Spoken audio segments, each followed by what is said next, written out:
Mohiton Bibi has been waiting for days for her son to return from jail. Mohar Ali was arrested a month ago after he opened a small museum in his house in a hamlet in Goalpara district in the northeastern Indian state of Assam. The museum, he said, was dedicated to the culture of Miyas, Bengali-speaking Muslims in the state. Mr. Ali, who is the leader of a local political party, spent around 7,000 rupees, $86, U71, to set up the place, which mainly displayed some agricultural tools and garments. But 2 days later, local authorities shut the museum down.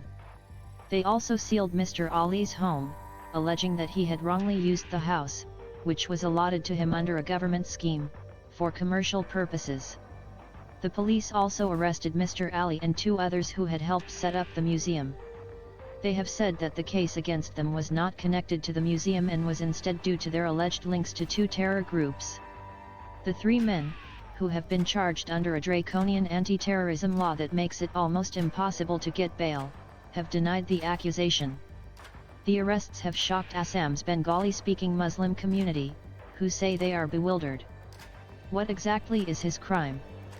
Mr. Ali's mother asks, her eyes welling up.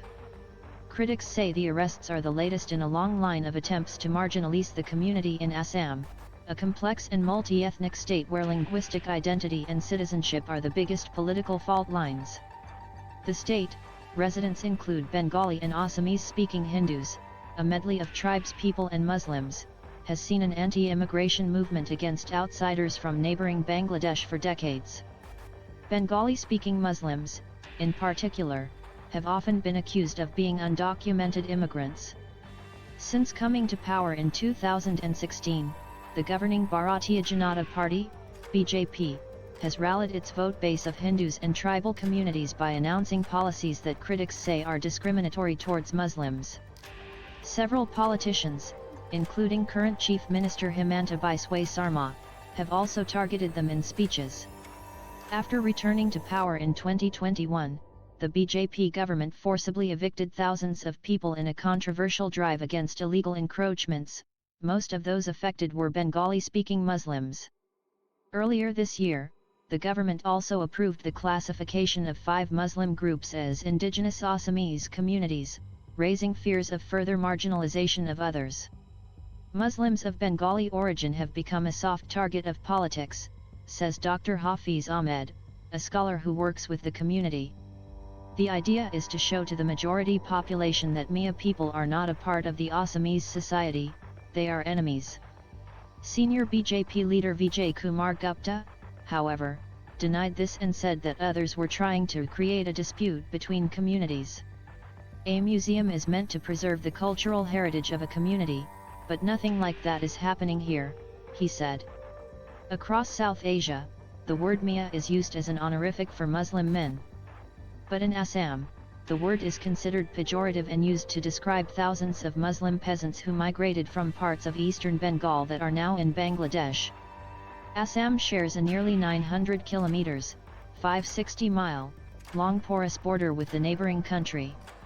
A vast majority of these migrants settled in the Chars, the shifting islands along the lowlands of the Brahmaputra River, where people from other communities also stay.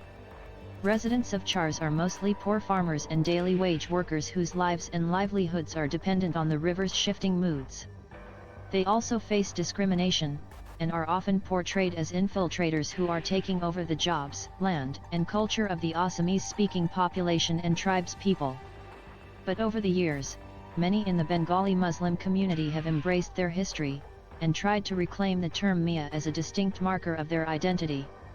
The Miya Museum in Goalpara, set up in a small room, housed a few traditional agricultural tools, fishing gear made of bamboo, and a gamuza, the traditional hand-woven garment of Assam, all of which, Mr. Ali said, was part of the culture of Miya people. But many BJP leaders accused him of trying to create divisions in society and said that the artifacts represented Assamese identity and not that of the Bengali-speaking Muslim community. Is there any community by the name of Miya? Chief Minister Sarma said last month, hours before the museum was sealed. The idea of such a museum at a prominent cultural center was first mooted in 2020 by former Congress leader Sherman Ali Ahmed, who has often vociferously advocated for the community, but it faced vehement opposition from Mr. Sarma's government.